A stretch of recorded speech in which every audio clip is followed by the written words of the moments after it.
Olá, hoje eu vou conversar com a Júlia Dantas, autora do recém-lançado A Mulher de Dois Esqueletos, livro de 160 páginas, publicado muito recentemente pela editora Dublinense. Eu não tenho o livro físico aqui, porque eu li o livro no Kindle, né?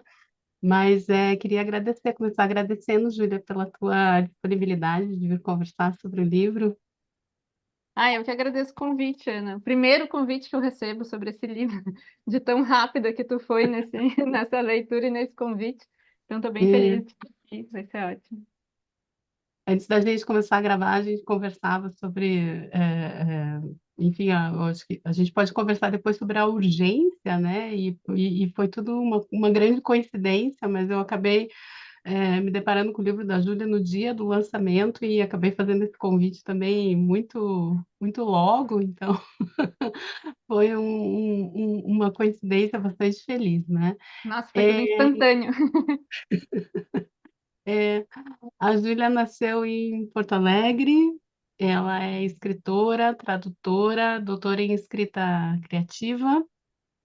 Ruína e Leveza, de 2015, é o seu livro de estreia, né? Foi finalista do Prêmio São Paulo de Literatura, do Prêmio Açorianos de Crítica Literária, do Prêmio Criação Ages. literária. Uhum. Isso. Teve um capítulo selecionado para a revista Machado de Assis, da Biblioteca Nacional. Também é autora de Ela se chama Rodolfo, de 2022, que também foi vencedor, né, de prêmio, também do Prêmio Ages e do Prêmio da Academia Rio-Grandense de Letras. E foi coorganizadora da antologia Fake Fiction, Contos sobre um Brasil onde tudo pode ser verdade, de 2020. Bom, Júlia, eu queria começar é, te perguntando sobre as inquietações que parecem nortear a mulher de dois esqueletos.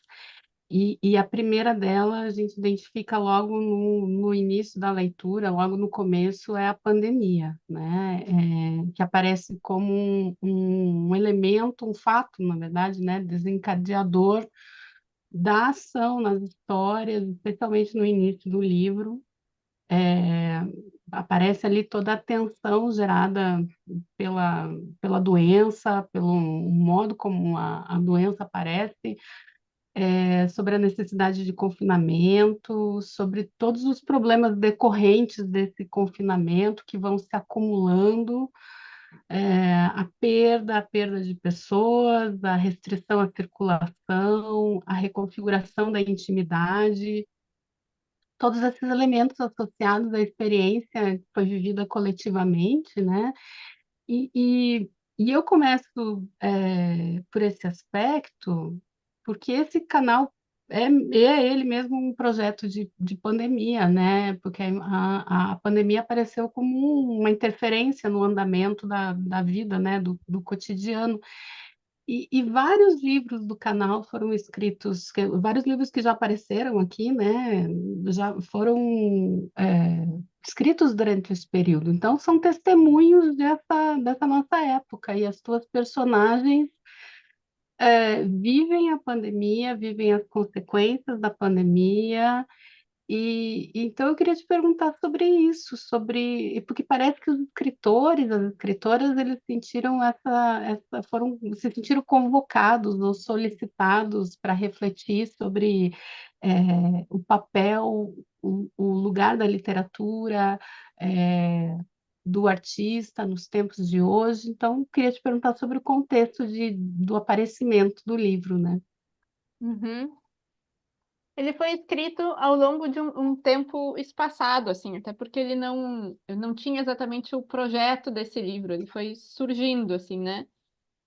Mas a primeira parte que eu escrevi, o partes, foi justamente esse primeiro trio, né? Assim, que são os contos que são ligados à pandemia, né? Dois contos ficcionais que a narradora escreve e a parte da vida dela, né? Então, assim, esse primeiro trio foi o que eu escrevi primeiro durante a pandemia, né? Assim, É, e eu tinha essa, assim como muita gente me conta, assim, né, tinha essa dificuldade de escrever sobre pandemia, estando na pandemia, e ao mesmo tempo tinha meio que sentia essa necessidade, ou como tu chamou, né, essa convocação, assim, porque justamente era uma coisa tão gigantesca e coletiva, e que naquele momento parecia ter o potencial de mudar o mundo, de mudar a nossa realidade, assim, né, que parecia um pouco inescapável em alguma medida, assim, né? Claro que teve gente que era o contrário, assim, né? Ai, não quero nem falar de pandemia.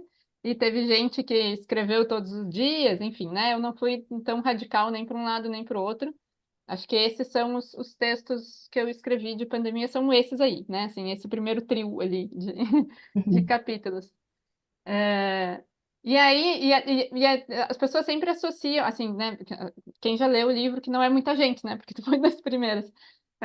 Mas isso, elas se pegam muito na pandemia, né? E claro que a pandemia ele é definidora, até porque assim define a primeira personagem que tem que parar o seu trajeto, define aquele casal, né? A narradora e seu companheiro de então, que acabam morando juntos e aquilo, né? Enfim, tudo desanda.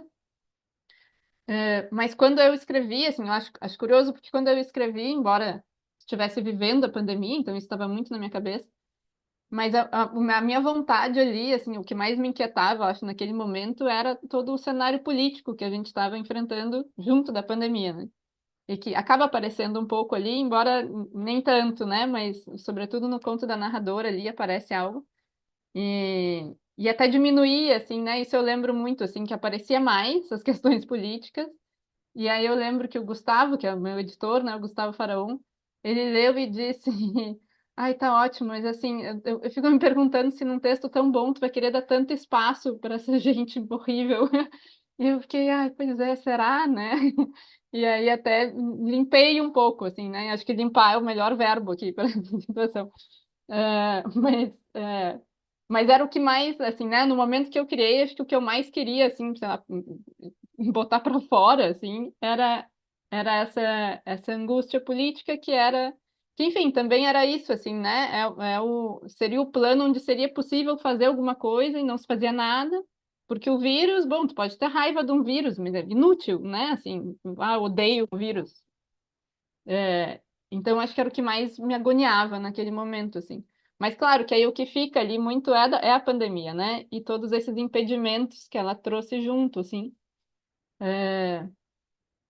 E essa sensação de confinamento na parte dela, né?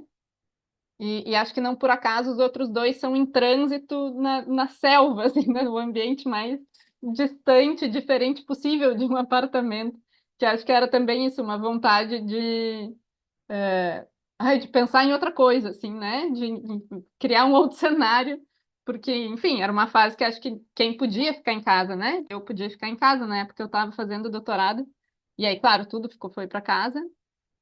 Quem podia ficar em casa, acho que não aguentava mais a sua casa, né? Não aguentava mais ficar num apartamento. Por isso que eu tenho uma cachorrinha, então eu passeava com ela, caminhava na rua, assim, né?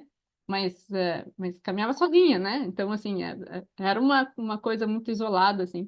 Então, acho que tem acho que tinha ali esse desejo também, assim, eu vou escrever uma história que é, assim, um lugar muito distante, muito diferente do meu, porque eu preciso dar um jeito de sair daqui, nem que seja pelas vias da ficção.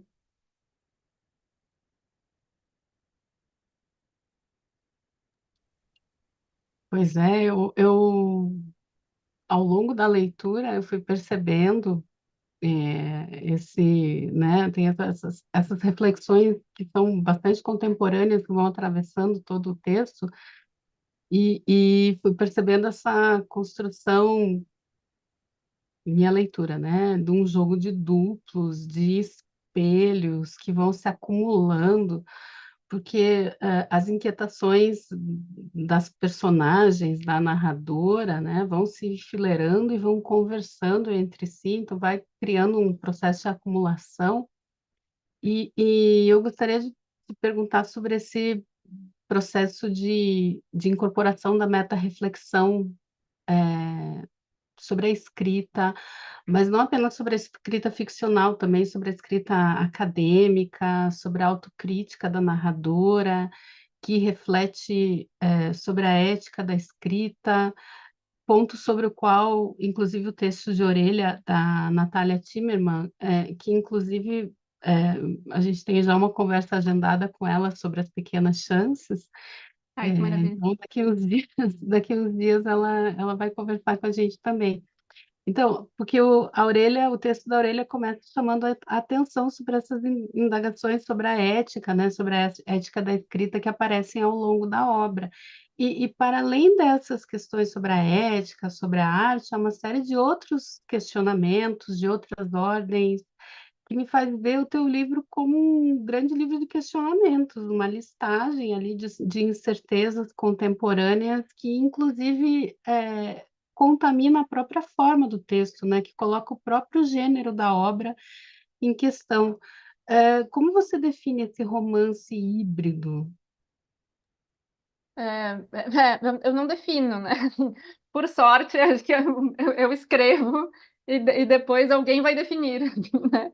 Acho que não cabe a mim. Até porque eu não saberia, né? Assim, acho que romance híbrido é justamente essa etiqueta para fugir da especificidade, assim, né? Porque ele é um romance, mas ele também é outras coisas, né? Porque ele também tem contos ali no meio. E foi construído mais ou menos para que cada capítulo pudesse se sustentar sozinho, assim, né? Embora todos eles conversem muito, né? Assim, pelo menos era a ideia que, inclusive, a parte né, ficcional que ela escreve conversa com a parte em que ela se narra, e ela tem um arco, né? Assim, de transformação de personagem, mas que cada capítulo pudesse também ser lido individualmente, né? Então, ele é esse romance que é também uma junção de contos, ou também não são bem contos, porque eles não entram na categoria conto. Então ele é, eu acho, assim, tá num terreno aí pouco definido, assim. É, E aí essas questões éticas, eu acho que são questões com as quais todo mundo que escreve se depara, assim, né? Claro, cada pessoa vai encontrar os seus dilemas, né? Eu me deparo muito, assim, enfrento muito isso do humor, porque é algo que eu gosto de trabalhar, né? Embora não seja um texto humorístico, mas ele tem uma carga de humor, assim, né? É, eu adoro quando as pessoas dizem, eu dei risada, isso aqui é muito engraçado, porque tem momentos que eu, enfim, trabalhei por esse humor, assim, me esforcei para colocar ele ali. E ao mesmo tempo isso gera essa pergunta, né? Do que a gente pode rir? Que também é uma pergunta que se renova, e as respostas se renovam e se transformam com o tempo, né? Mas é uma questão sempre em aberto, assim, né? Do que a gente pode rir, do que não é ético rir, ou assim, o que simplesmente não tem graça e pronto, né? E o livro meio que abre com isso, né? Assim, será que é correto, assim, né? Será que é ético escrever um conto que está ali retratando uma tragédia dentro de um cenário que já é em si trágico, mas ele tem uma carga de humor considerável, né? Assim, na menina ali, personagem que ela cria, né? E essa, então, assim, essa é uma das questões com a qual eu enfrento regularmente, né? Por gostar de trabalhar com humor. Acho que cada pessoa que escreve, cada escritora vai ter seus outros dilemas, né? Esse é um dos meus. Mas que isso perpassa daí, acho que outras questões a respeito da escrita, até num sentido mais amplo, assim, né? Que é, tipo, sobre o que a gente pode escrever, ou sobre o que faz sentido escrever, sobre o que faz sentido a gente, enfim, dedicar o nosso trabalho, nosso tempo, né? Nossa inteligência, nosso esforço, né? Assim, o mais dedicado, enfim. E aí a narradora também se depara com isso, até porque ela daí enfrenta alguns problemas objetivos que eu também enfrento, que assim, escrever literatura é algo que eu tenho que fazer no meu tempo livre, né? Que assim, boto aspas porque ele deixa de ser livre, porque eu dedico a ele a escrita, né? Mas assim, não me sustenta, né? O que me sustenta é o meu outro trabalho. A escrita de literatura me traz coisas incríveis, mas eu preciso, assim, né, usar minhas horas de trabalho para pagar contas. Então já começa aí com essas questões muito práticas bom, então como é que a gente faz isso caber na vida, né? Assim, considerando que tem obrigações de trabalho, obrigações de família, considerando que a gente tem desejos de estar com família, com amigos, sozinho, ouvindo enfim, né? Qualquer coisa. Como é que a gente faz tudo isso caber numa vida só, né? Então, acho que ela enfrenta isso e enfrenta também essas resistências que aí ela enfrenta, eu tive a sorte de na minha vida não enfrentar, que é quando os outros não entendem isso, né? Assim, ela começa com aquele namorado que não tá ali para dar um apoio para ela, né? Assim, eu tive sorte na vida de encontrar apoio, mas é uma coisa muito recorrente sobretudo entre mulheres escritoras, né? Que elas não encontrem o suporte ao redor para continuar escrevendo, para continuar no seu trabalho criativo, né? Então é algo que eu queria colocar na ficção também, né? Porque eu vejo que infelizmente ainda é muito comum, assim, né? Converso com amigas escritoras e de como elas têm que lutar por um espaço para escrever dentro de casa mesmo, né? Porque não tem aquela compreensão de, bom, tá, agora a esposa ou a mamãe ou a filha vai se trancar no quarto e ficar sozinha lá de porta fechada e ninguém vai incomodar, né? Então, acho que são questões que também são dilemas da vida prática, né? Assim, e que eles acabam interferindo de um modo muito brutal, né? Nessas questões existenciais, né? Porque assim, se tu não consegue fechar a porta para escrever, tu não vai nem ter tempo de perguntar a questão existencial, né? Então, enfim, queria que de alguma forma misturar tudo isso, né? Assim, essas dificuldades que a gente vai, em algum grau maior ou menor, vai enfrentando, né? Mas que se repetem, assim, eu vejo entre as pessoas que escrevem, né? E aí, claro, assim, né, eu como também sou da academia, ou era, né, enfim, sou mestre, doutora em escrita criativa, também tinha que passar por isso, por essa escrita acadêmica, que é outra coisa, né, assim, que é o pensar sobre, como eu cursei escrita criativa, a nossa parte de criação teórica era um pensar sobre a criação, né, então isso tudo já vinha me acompanhando há anos, né, essa reflexão sobre o próprio fazer, assim, né, sobre o próprio processo criativo, e sobre a própria escrita, né? Assim, que é algo que em outros cursos de arte a gente vê que são comuns, né? Se a gente vê cursos de artes visuais, isso tudo já é muito bem estabelecido, e que na escrita criativa a gente ainda está, de certa forma, desenvolvendo, assim, como isso se dá dentro de uma universidade, mas o processo é meio que o mesmo, assim, né? É refletir sobre o próprio processo criativo, assim, né? Refletir sobre a produção literária. Então, claro, isso também faz parte da minha vida há isso, né? Pelo menos 6 anos. Era o que eu ia te perguntar em seguida, né? Porque esse elemento da meta-reflexão a respeito do ser escritora, da conciliação da escrita da mulher com a vida cotidiana. Então, essa própria tematização da escrita do livro, que aparece de uma maneira muito instigante no teu livro, acaba sendo uma temática que aparece muito nas escritoras que eu tenho lido, que eu comecei a ler muito recentemente. Por exemplo, né, eu cito algumas com as quais eu conversei aqui, a Fabiana Albuquerque reflete sobre a condição pelas cartas, a própria Yasmin Onmas também trata do processo da escrita, né? Eu tive outra conversa com a Vanessa Ferrari, que também construiu um texto sobre a prática de escrita criativa, né? Enfim, então esse processo de escrita que acompanha a trajetória das escritoras e no teu livro o ato de narrar é evocado em muitas dimensões. Ele está no testemunho, né, na conversa, no sentido de diálogo, que eu acho que fundamenta todos os teus os textos, né, que se conversam. E aí agora você fala do teu doutorado. Eu queria que você falasse um pouco, né, dessa perspectiva da escrita criativa a partir da reflexão acadêmica. Como que você Uhum. vê esse processo? É algo relativamente novo, assim, né? No Brasil, claro, né? A escrita criativa dentro da academia.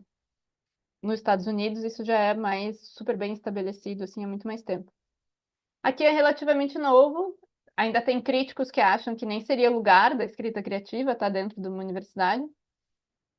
Mas para mim sempre foi muito inspirador e produtivo, assim, né? Porque a gente faz eu fiz o mestrado e o doutorado, e aí enquanto a gente está lá produzindo o que é uma obra criativa, né? Eu, no caso, escrevi, ela se chama Rodolfo, no mestrado, o meu livro do doutorado eu ainda não terminei, assim, né? Ainda está no retrabalho, assim, na reescrita. Mas ao mesmo tempo a gente está produzindo um ensaio teórico, né? Então é algo assim que te leva a um grau de autoconhecimento do teu processo criativo que é muito valioso para quem escreve e que eu acho que é muito valioso também para quem está querendo começar a escrever e encontra talvez esse conjunto de textos reflexivos sobre essa prática, né? Que durante tanto tempo foi vista como assim, a escrita é uma coisa solitária, individual e para os gênios, assim, né? E, e eu acho que parte da função, se é que eu posso falar assim, da escrita criativa acadêmica é desmistificar isso, né? Assim, e colocar, olha, isso aqui na verdade é trabalho, né? Assim, tem muita técnica, tem muitas ferramentas que a gente pode aprender e colocar em prática. Claro que vai ter as tuas ideias individuais, enfim, ainda é arte, né? Não é apenas acadêmico, mas é algo que se pode aprender, né? Assim, então acho que tem algo de desmistificar que de novo, assim, né? Comum em outras linguagens, por exemplo, ninguém acha estranho que alguém vai fazer um curso para aprender a fazer cinema, por exemplo. Mas aí, se tu diz que vai fazer um curso para aprender a fazer literatura, tem muita gente que já acha, ai, mas não é possível ensinar alguém a escrever. E em alguma medida, talvez não seja, né? Mas assim, se a pessoa tem em si essa inclinação a estudar e aprender, nada impede, né? Assim, a gente não pode forçar isso em alguém que não quer, evidentemente.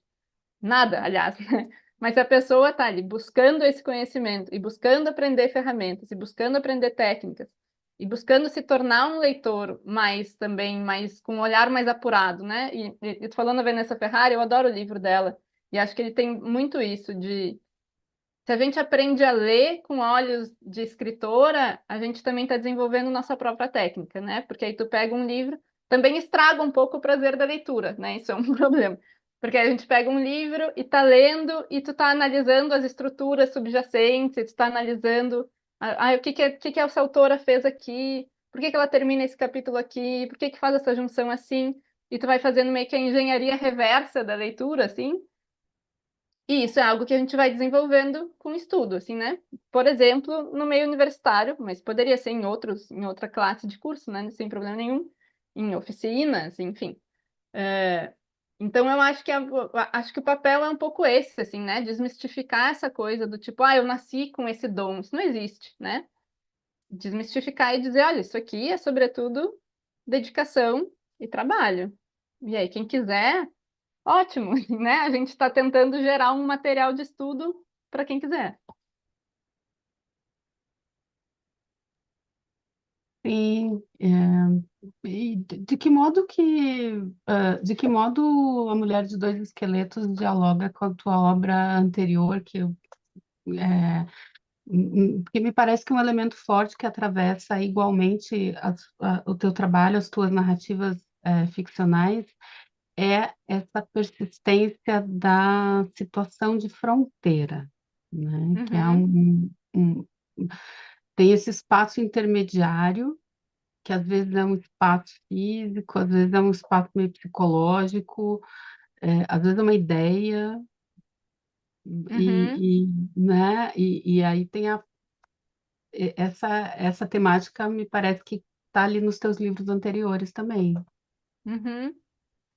Sim, o Ruína e Leveza, que é o meu primeiro, né, de 2015, é uma narrativa de estrada, é uma personagem que sai de Porto Alegre e viaja pela América do Sul, sobretudo Bolívia e Peru. Então as fronteiras estão muito presentes, né, assim, desse modo geográfico evidente, né? Ela está numa busca que é geográfica, e como acontece em quase todas as narrativas de estrada, isso gera deslocamentos interiores também, né? Movimentos e transformações de quem ela é, do que ela pensa, de como ela vê a vida, enfim. Então ela está numa fronteira ali que sim, tem essas fronteiras geográficas, né? E tem essa fronteira também que no caso dela tem ali não vou dizer que é um romance de formação porque ela já é uma adulta, né? Mas tem ali uma fronteira de amadurecimento emocional significativa, assim, né? Então é outro tipo de fronteira, mas que está ali, né? Essa mulher aprendendo a se sustentar sozinha, né? Emocionalmente falando. Ela se chama Rodolfo, também tem outras fronteiras, assim, porque quando eu escrevi ela se chama Rodolfo, eu continuava muito, eu gosto muito de narrativas de estrada, né? Então isso é uma coisa que se repete, assim, para mim. E aí eu queria fazer uma que fosse, é, tinha essa ideia de, vou fazer uma narrativa de estrada que é toda em Porto Alegre, porque eu tava voltando, eu tinha morado fora, estava voltando a morar em Porto Alegre, então tinha esse projeto pessoal meu, assim, de assim, me reconectar com a cidade, voltar a ter uma certa intimidade, e também de, quero aproveitar esse olhar, eu tinha passado uns 3 anos e meio fora, acho. E aí eu quero aproveitar esse olhar estrangeiro que eu tenho agora, porque eu cheguei e estranhava Porto Alegre, porque as coisas tinham mudado, lugares tinham fechado, os lugares tinham aberto, os grupos de amigos tinham mudado um pouco, eu achava tudo um pouco estranho.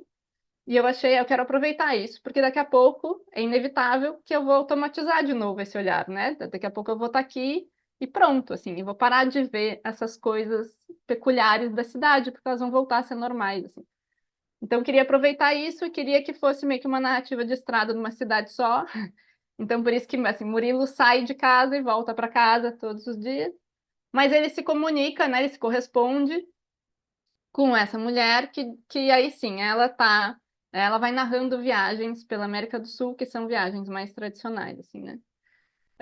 E aí acho que ele tem várias outras fronteiras, assim, seja essas dentro da cidade, né, entre bairros, e Porto Alegre é uma cidade que, embora seja para uma capital, ela é pequena, ela tem territórios muito diferentes, assim, né? A gente tem uma região central, não sei, muito parecida ao que é o centro das grandes cidades, mas aí tem uma zona rural que é gigantesca, tem uma parte que são bairros em ilhas, então, assim, são muitos territórios diferentes numa cidade só.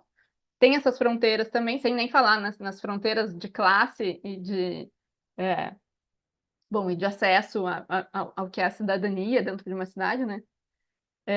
Tem que também as fronteiras de gênero, né? Um livro que depois vai discutir questões de gênero conforme a história avança. Então, tudo isso acho que também está ali presente enfim, de novo nessa união, que acho que é o que eu gosto de trabalhar, essa união entre o movimento físico, espacial e os movimentos internos, né? E que aí, de alguma forma, aparece, embora acho que diferente na Mulher de Dois Esqueletos, porque aí tem esses, né, tem esses contos, os primeiros, que são de deslocamento, né? Assim, os contos que a minha personagem cria são em deslocamento, são na fronteira. E aí depois as partes da minha narradora em si, ela começa, claro, assim, fechada nesse apartamento, né? Como era na pandemia. E depois ela busca, né? Essa oportunidade de fazer uma residência no Uruguai. Então também ela também entra nesses deslocamentos bom, quando a gente muda de lugar, tem algo que muda um pouco no nosso olhar, ainda mais se tu muda de idioma, né? Porque aí tu muda também o jeito de pensar, assim, né? Quando tu muda de idioma. Então eu também sabia isso, assim, né? Mas queria que ela fosse para um outro lugar, para poder ter esse mini estranhamento. E o Uruguai é um país com o qual, né, a gente que é aqui do Rio Grande do Sul se sente muito ligado, assim, porque é do lado e porque é meio que é muito parecido, só que em espanhol, assim, né? Mas é, tem uma identificação, assim, né, com aquelas paisagens do Pampa, com essa, bom, tá, aí essa outra coisa, assim, né, do churrasco, bom, da música, tem uma conexão, assim, que é muito forte. E aí, acho que o livro ainda tem um ou outro ali deslocamento temporal, assim, né, nos contos que ela escreve, tem um que é uma espécie de distopia, embora acho que ele não é tão distópico assim, porque acho que ele está muito perto de ser realista, mas enfim. Então, essas outras fronteiras também de tempo, e aqui tu já mencionou, né, que é essa fronteira de gênero, assim, né, isso aqui que romance é esse, assim, né, onde é que ele tá nas caixinhas do romance. Então, acho que tudo isso se mistura, assim, né, enfim, nessa bagunça de fronteiras, né, porque nem sei se dá para dizer que é um apagamento de fronteiras, porque elas estão ali, né, e elas cumprem um papel, assim. Bom, tem até a fronteira da idade, né? Ela se aproxima dos 40 anos e tá. Isso é uma fronteira biológica, assim, né? Se eu quiser ter filhos biológicos, meio que é agora, ou senão o corpo decide por mim, assim, né? Ou eu decido, ou o tempo decide. Então, mais uma fronteira, né, que ela está atravessando. E por isso que eu fiquei com essa ideia de que as coisas vão se enfileirando, mas ao mesmo tempo vão se misturando, né? Porque esse quadro regional também, né, que inclui a vida em Porto Alegre, a vida no Uruguai, essa proximidade geográfica que traz ali um sentido de unidade que não é experimentado em outros lugares, a presença do próprio Vitor Ramil, do Caio Fernando Abreu, que, Uhum. né, aparecem essas presenças bastante pontuais, mas muito fortes também, né? Mas, claro, pensando nesse espaço físico, agora tem essa outra questão que é a maternidade, né? Atravessar essa fronteira do antes e do depois, né? E essa questão inclusive está colocada no material de divulgação do livro, ela é tratada também de muitas formas, mas ela aparece com muita força de uma forma, vamos dizer assim, torta ou tortuosa, né? Porque a ideia está associada também à urgência, à desordem, ao caos, ao mesmo tempo em que aparecem essas pinceladas de humor. Às vezes a gente dá um risinho só assim, outras vezes você ri alto, às vezes você não, né? Então, a história do nenê de papel, às vezes da nenê, né? Então, o próprio humor, o papel do humor é discutido pelas personagens, é apropriado rir ou não, isso que você já falou, né? Então, essas coisas vão se entrelaçando de uma maneira bastante peculiar no livro. E há um determinado momento em que há uma listagem, né, de uma coleção de medos que são associados à maternidade. Mas, ao mesmo tempo, existe ali um- uma, uma atração, existe essa busca pela maternidade. Então, é isso mesmo, é esse medo associado com a vontade, com esse medo desejante, nas palavras da personagem mesmo, né? O que é a maternidade ali? Como que o que que você vê construído, né, no teu livro? Eu acho que é esse misto, assim, né, Claro, existe muito medo, né, assim, acho que isso fica indiscutível ali, mas que tem esse desejo, essa investigação de será que isso é um desejo. Até porque se não houvesse, ela não teria esse drama, né? Assim, a pessoa que sabe que não quer filhos não escreve um livro sobre isso, né? Ela não precisa. A pessoa que sabe que quer também não precisa, né? Então, a pessoa que está na dúvida é quem elabora isso, né? De alguma forma, tenta elaborar isso, tenta chegar numa resposta, né? E aí, acho que ela está investigando, assim, né? Essa pergunta que, de novo, muitas mulheres têm que se fazer de tá, eu acho que aqui tem um desejo, mas será que isso é um desejo meu ou será que isso é o desejo de quem foi criada desde criança com essa ideia de que um dia vai ter filhos, né? Porque, enfim, eu não sei se as gerações mais jovens ainda passam por isso, acho que sim. Mas a nossa geração, pelo menos, né, assim, no meu meio, né, assim, a gente, desde criança, as pessoas perguntam: ah, e quantos filhos tu vai querer ter? Sei lá, tem criancinhas, assim, criancinhas que já estão escolhendo o nome dos filhos que vão ter no futuro. Então, uma coisa que é, assim, dada como uma obviedade, assim, né? Ah, um dia tu vai casar com um homem e tu vai ter filhos. E, então, acho que é difícil, assim, para quem entra em dúvida, se perguntar, tá, mas será que a minha dúvida, que eu ainda não me decido pelo não, será que é porque parte de mim realmente gostaria de ter esse filho? Ou será que eu só estou ainda trazendo essa carga de uma vida inteira, né? Assim, que é de uma vida inteira e de uma cultura inteira que coloca isso como sendo enfim, algo óbvio para a vida das mulheres, assim, né? Ter o filho, e é tão bom, e tu ganha um novo sentido, e etc. E eu não vou, assim, enfim, eu não tenho filhos, né? Eu não vou negar, tipo, de que haja todo um novo sentido e um grande significado, porque a gente sabe que há, né? A gente lê relatos de mulheres que têm filhos e que realmente aquilo é transformador e gigantesco, e que bom, né? Mas a gente também lê relatos de mulheres que se arrependem, ou de mulheres que em algum momento se dão conta, eu tive esses filhos, mas eu nem sei se eu queria. Então é algo que acho que dá muito trabalho a gente descobrir, assim, né? Isso aqui é meu ou isso é da cultura? Que bom que hoje em dia a gente pode se perguntar isso, porque até pouco tempo atrás as mulheres nem se perguntavam, simplesmente era o caminho e deu. Mas que eu acho que ainda é muito difícil de separar isso, né? Em alguma medida, acho que é impossível, porque a gente vive na cultura, né? Somos seres da cultura. É, mas então acho que é isso, assim, né? Para mim, o imbróglio maior é justamente esse o da dúvida, né? Assim, acho que é só quem tem dúvida que vai lá escrever um livro sobre isso, né? Assim, quem tem certezas não precisa. Mas fico feliz de que, enfim, né? De que hoje a gente possa ter a dúvida, porque nem isso se podia, né? Exato, e essa possibilidade de discutir, como eu disse, né, atravessa aí o trabalho, né, das mulheres, então é realmente um tema, né?